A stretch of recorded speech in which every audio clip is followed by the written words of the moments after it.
안녕하세요. 훈민정음을 활용하여 세상의 모든 소리를 글자로 표기하는 고재윤입니다.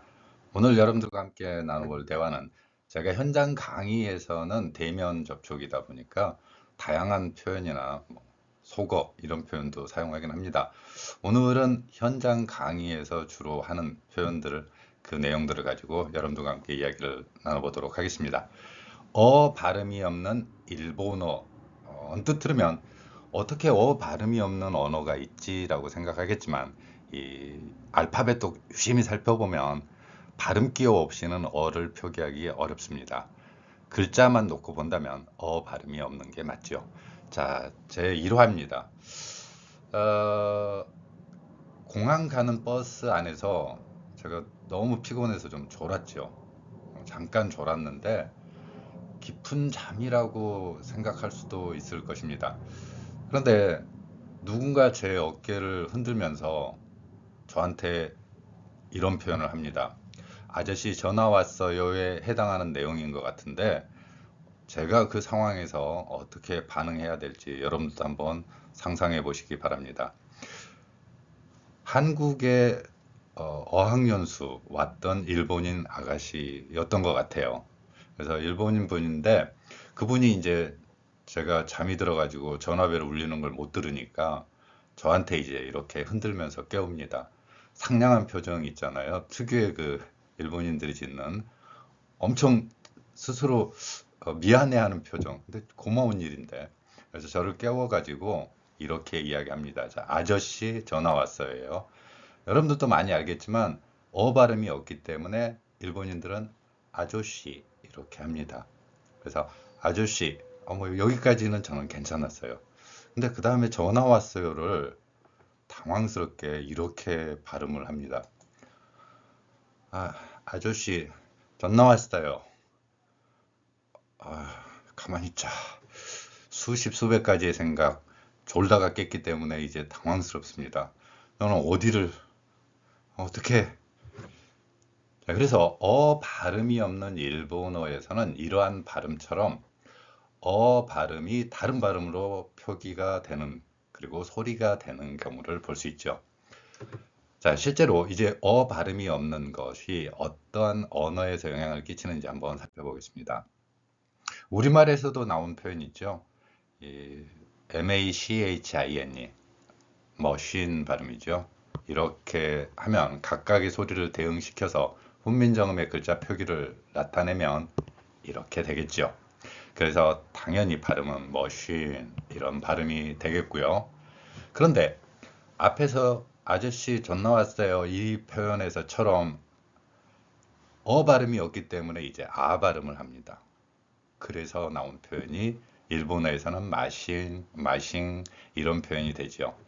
일본어에서는 이러한 글자로 니은, 미음, 이응, 흔히 유성음이라고 표현하는 이 세 개의 발음을 동시에 나타내고 있습니다. 마싱 이런 발음이 이제 우리가 받아들이면서 미싱이라는 발음이 되었죠. 미싱은 참 잘도 돌지요. 자, 미싱은 잘도 도네 돌아가네. 예. 이런 표현에서 나오는 발음이죠. 발음이 없기 때문에 생기는 현상이고요.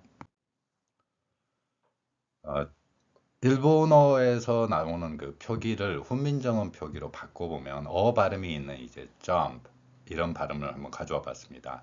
훈민정음은 이러한 받침 글자의 원리를 사용하고 있죠.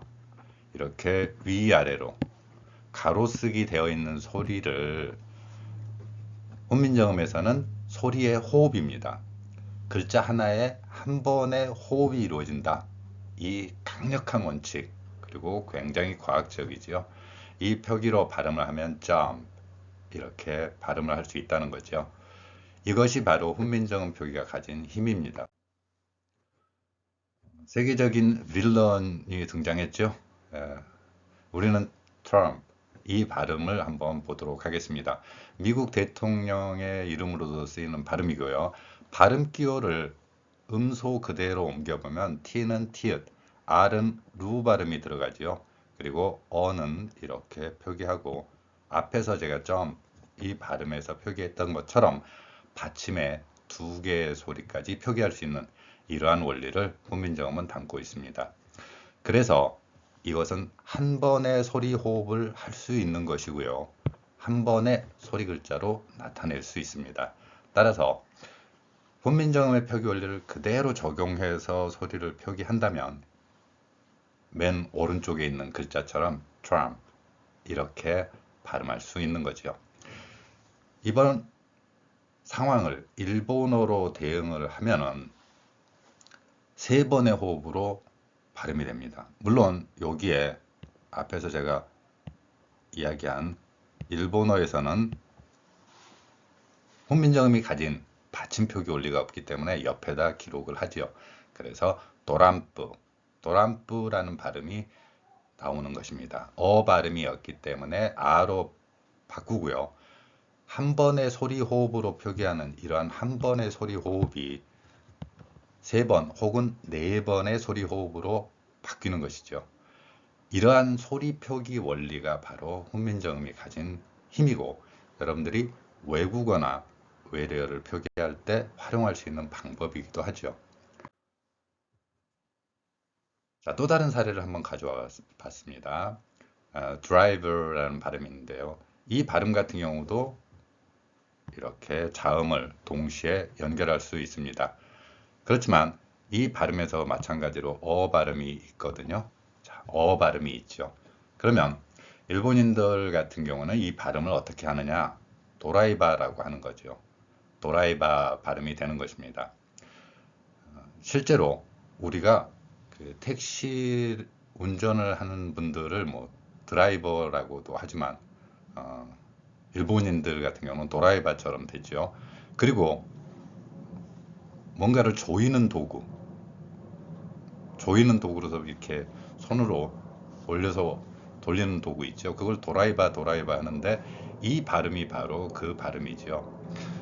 뭔가를 이렇게 밀어나가고 앞으로 나아가게 하는 의미를 갖는 단어가 driver, 이 발음이기 때문에 그렇습니다.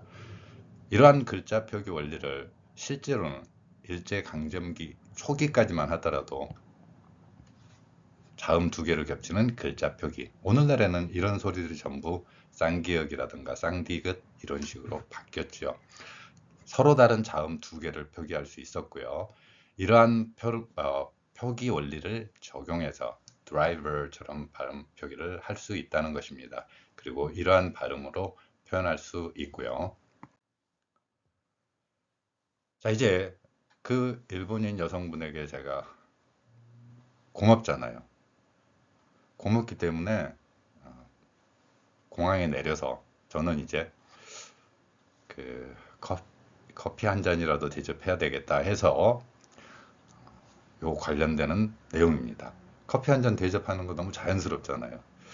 자, 그래서 이 커피 발음을 한번 살펴보도록 하겠습니다. 일본인들에게는 어 발음이었기 때문에 코히라고 발음을 합니다. F 소리를 히읗으로 하지요. F 소리를 히읗으로 합니다. 그래서 코히 이렇게 발음을 합니다. 한국인들은 대부분 어 발음을 할 수 있기 때문에 커피처럼 발음을 하지요. 그런데 여기서 이제 주목할 부분이 있는데 영어의 F 소리는 우리말 피읍하고는 좀 다른 소리죠. 윗니로 아랫입술을 물고 계속해서 마찰을 일으키는 소리. 이 소리가 영어의 F 소리입니다. 여러분도 같이 한번 따라해 보시면 좋겠습니다. 커피. C 소리를 윗니로 아랫입술을 물고 계속해서 마찰을 일으키는 소리. 이 소리를 바로 발음으로 표기하는 것이죠. 커피, 이 발음이 바로 나올 수 있다는 것입니다. 훈민정음은 굉장히 많은 글자 체계를 가지고 있고 고도화되어 있기 때문에 우리말에 없는 몇 가지 소리들, 이것만 그대로 적용을 한다면 모든 소리를 그대로 표기할 수 있는 원리를 가지고 있다는 것입니다. 자, F 발음이 없는 일본어와 한국어. 똑같이 F 발음이 일본어에도 없고 우리말에도 없죠. 윗니로 아랫입술을 물고 계속해서 마찰을 일으킬 수는 없습니다. 제가 너무 고맙잖아요. 앞에서 아저씨 존나 왔어요 이걸 해주셨으니까 저라고 그냥 말면 안 되잖아요. 당황스럽게 한번 만들어야 되겠다. 근데 괜찮대요. 다이저브 데스. 다이저브. 괜찮답니다. 그래서 제가 이제 뭐 너무 고마운데?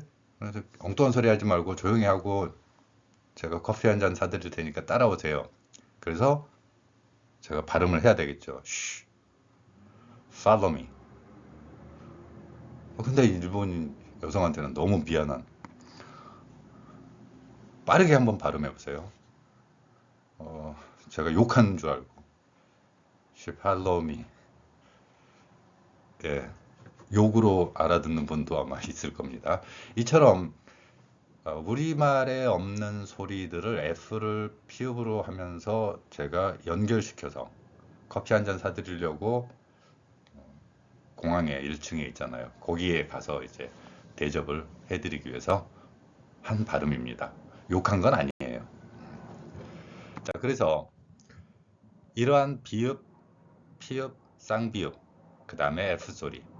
이러한 소리들은 한국어에서는 명확히 세종대왕이 위대함이에요. 명확히 구별을 시켰죠. 발, 팔, 빨. 지금 제 동영상을 한국인들이 듣고 계시다면 당연히 이 소리를 구별할 수 있을 것입니다. 외국인들은 이러한 소리를 쉽게 구별하지 못합니다. 그래서 만약에 빨리빨리 와 이렇게 하면 빨리빨리 와, 빨리빨리 와 이렇게 발음하는 경우를 볼 수 있죠. 소리 구별이 안 되는 겁니다. 우리가 영어의 F 소리를 구별하기 어렵듯이 외국인들은 발, 팔, 빨, 비읍, 피읍, 쌍비읍 소리를 같은 소리로 생각을 하는 거죠. 뭔가 좀 다르긴 해요. 그래서 이걸 음성학에서는 공기의 흐름으로 구별한다 이런 느낌으로 표현하고 있기도 하죠. 놀라운 소리지만 발, 팔, 빨, 입술을 사용해서 공기의 양으로 이 소리들을 구별합니다. 그런데 이러한 세종대왕이 훈민정음을 창제하기 이전이라면 일본인들은 이러한 소리를 제가 앞에서 코히에서 보듯이 이 소리를 히읗 소리로 표현하는 경우가 대부분이라는 거죠. 우리의 말은 일본인들에게 외국어입니다. 그리고 그 과정에서 보면 우리의 말을 일본인들이 수용했다. 그래서 제 동영상 중에 일본어에 뿌리는 한국어 관련되는 내용들이 바로 이 부분입니다. 제가 읍자 빼먹었네요. 쌍비읍. 자, 그 다음에 일본어에서 보면 어떤 증거로 이야기를 하느냐. 예를 들어 우리말에서 발표라는 한자어 발음이 있습니다. 발표. 그러면 일본인들은 이러한 발음, 비읍 소리를 히읗으로 바꿔요. F 소리를 코히에서 히읗으로 바꾸듯이. 그래서 합표 이런 발음을 하는 거죠. 8은 또 어떠하느냐? 숫자 8입니다. 숫자 8 같은 경우에 일본어 발음에서는 하치라는 발음을 하죠. 이러한 일본어에서의 소리 변화, 이 변화를 추적을 하면 일본어의 뿌리가 한국어일 수밖에 없는 기본적인 원칙이 등장을 합니다. 부정할 수 없는 소리의 변화라는 거죠. 앞에서 제가 커피 이 발음에서 F 소리를 히읗으로 하고 코히라고 하듯이 일본인들에게는 바로 이 소리들이 히읗 소리로 들릴 수 있다는 겁니다. 전혀 다른 소리처럼 보이지만 다음에서 그 사례를 또 한번 보도록 하겠습니다. 그 다음에 쌍비읍 소리는 원래는 변별음이 아닌 언어가 굉장히 많습니다. 무슨 이야기냐면 사전으로 표기하지 않지만 그 발음을 예를 들어 맨 앞에 있는 그 영어 단어 중에서 spores 이 발음을 스포라고 발음을 하건 뽀라고 발음을 하건 S 뒤에 P 소리가 쌍비읍 소리가 나거든요. 그런데 이걸 표기하지는 않습니다. 사전에서는 이것을 변별음이 아니기 때문에 그렇다 이렇게 정의하죠. 그럼에도 불구하고 일본어에서 쌍비읍 소리를 낼 수 있습니다. 그래서 일본인들은 여기에 스포츠라는 발음을 하지요. 마지막 TS 발음은 제가 대부분의 경우 한국인들의 TS는 츠라고 학습을 하는 경우가 많더라고요. 보면. 그런데 엄밀하게는 T 소리, 즉 티읕과 시옷이 섞인 소리지요. 당연히 훈민정음의 받침 표기를 나타내면 이 글자들을 표현할 수 있습니다. 그런데 츠라고 하는 거죠. 티읕을 치읓으로 바꾸는 원리, 일본어의 국외음화입니다. 그 내용도 다시 한번 보도록 하겠습니다. 자, 이제 보면 비읍, 피읍, 쌍비읍 그리고 F 소리는 일본어에서 히읗으로 되는 경향이 있다. 이 말씀을 여러분들께 드리는 것입니다. 자, 오늘날만 그런가? 그렇지 않다는 거죠. 실제로 우리말의 많은 흔적, 한자어 발음에서는 특징적으로 드러납니다. 음운 변화를 일으켜요. 그래서 보통이라는 발음을 한번 가져와 봤습니다. 이러한 보통이라는 한자어, 이 보통이라는 한자어를 그대로 음소 표기를 해보면 알파벳처럼 가로쓰기를 한번 해봤습니다. 이렇게. 자, 이 소리죠.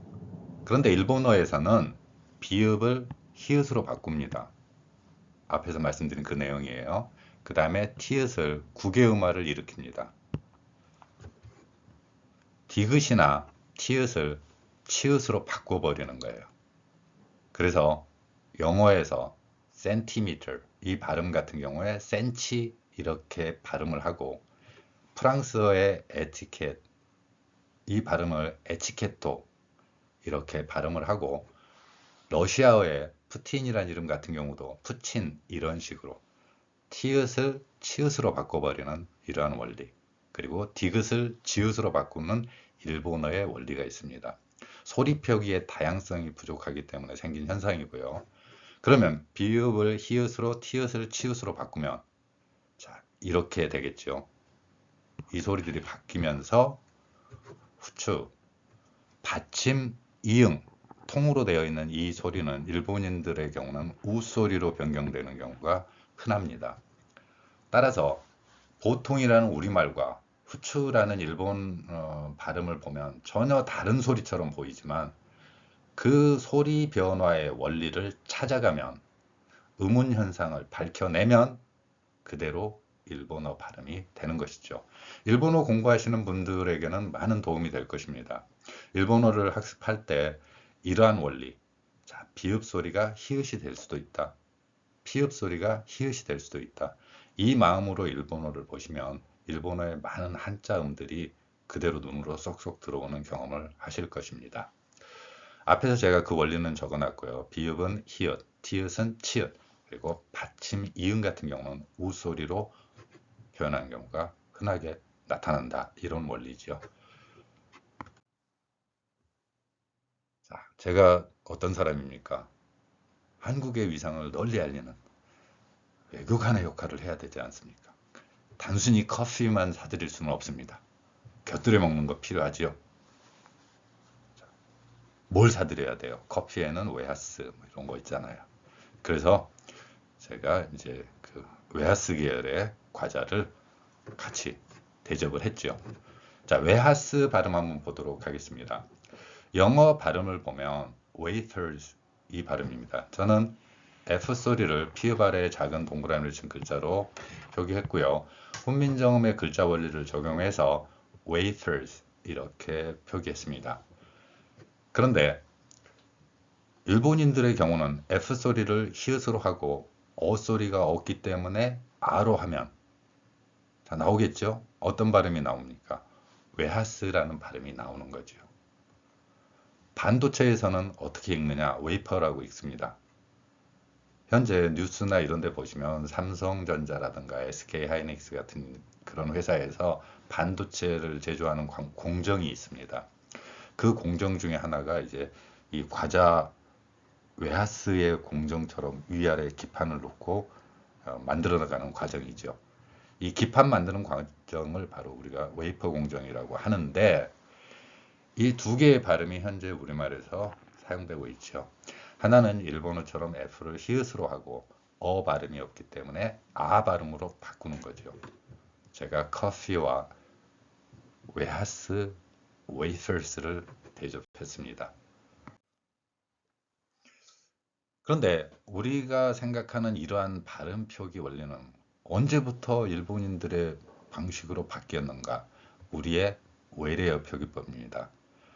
한글 맞춤법 통일안을 제가 이야기하는 건 아니에요. 그 부록처럼 보이는 외래어 표기법입니다. 여기에는 일본인들의 영향을 굉장히 강하게 받았다는 걸 나타내고 있고요. 실제로 거기 서문에도 바로 일본인 언어학자들의 이름을 딱딱 이렇게 박아놨어요. 자, 그래서 우리말을 일본어로 바꾸는 이러한 소리들을 본다 보면 일본어에서 어여라든가 이런 소리가 없기 때문에 아라든가 다른 모음으로 바뀌고요. 비읍, 피읍, F 소리 같은 경우 이런 소리들이 일본어에서는 히읗으로 100%는 아닙니다. 언어가 다양하기 때문에 모두 이렇게 적용된다. 이렇게 볼 수는 없지만 이러한 발음으로 일반적으로 변화되는 것을 볼 수 있다. 이렇게 말씀드리는 것입니다. 자, 그러면 이제 그분에게도 서로 제가 대접해드렸고 인사도 해야 되잖아요. 그럼 어떻게 일본어로 할까요? 한국어로 할까요? 그래서 우리 한국인들이 많이 사용하는 구호 파이팅 이걸 또 전수해 드려야 되잖아요. 자, F 발음을 히읗으로 바꿉니다. 그래서 화 발음을 하지요. 현재 우리말에서 응원구호, 힘내라고 많이 사용하는 이 발음입니다. 이 발음이 바로 영어의 fighting, 이 발음에서 온 것이죠. 그래서 일본인 발음을 따라할 수 없다 해서 지금 현재 외래어 맞춤법 그 표현에서 보면 피읍으로 바꿨어요, 대부분. 그래서 파일 이런 게 아니라 그 화일 대신에 파일, 그 다음에 호일 대신에 포일, 포일 발음이죠. 그리고 환타는 안 바꿨네요. 후레시 안 바꿨네요. 후라보노 안 바꿨네요. 뭐 이런 거. F 발음을 히읗으로 표현하는 발음 원칙, 일본인들의 원리죠. 이 발음을 우리말에도 그대로 적용해서 화이팅이라는 발음을 쓰고 있고요. 그 다음에 F 소리를 피읍으로 바꿔버린 현재 표기법이 있죠. 그렇지만 영어의 F 소리를 그대로 담고 있지 못하다 해서 저는 피읍 아래에 작은 동그라미를 친 글자 표기를 여러분들께 선보이고 있습니다. F 발음을 할 때 윗니로 아랫입술을 물고 파이팅 이렇게 소리 낼 수 있고요. 훈민정 표기에 놀라운 것은 소리가 변화될 때 예를 들어서 영어에서 모음과 모음 사이에 티읕 소리는 리을로 바뀌거든요. 이러한 원리를 적용하면 fighting 이러한 발음 표기까지 가능하다는 것입니다. 자, 오늘은 제가 일본인을 공항 가는 길에 만났던 상황을 통해서 일본어에 없는 발음들이 어떠한 영향을 끼치는지 살펴보았습니다. 여러분들 중에서 혹시 그 일본어를 학습하시는 분들을 위해 도움이 될 수 있다면 제가 댓글에 이러한 한국어 비읍과 영어 F 발음 이것이 많은 사례들이 있거든요. 이런 글들을 여러분들이 올려주셨으면 좋겠습니다. 그 글들이 바로 다른 분들에게 지식 나눔의 역할을 할 것이라고 생각합니다. 비읍, 피읍, 그리고 쌍비읍 소리 등이 일본인들에게 히읗으로 발음되는 거. 예를 들어서 반 이것이 한 혹은 항 이렇게 발음되는 거. 번이 또 한, 항으로 이러한 내용들을 올려주시면 저 혼자서 이러한 내용들을 전달하는 것보다는 여러분들이 가진 지식을 같이 공유할 수 있는 계기가 될 것이라고 생각합니다. 오늘 일본인들과 대화하는 과정에서 발견할 수 있는 일본어 표기에 담긴 원리를 살펴보았습니다. 감사합니다.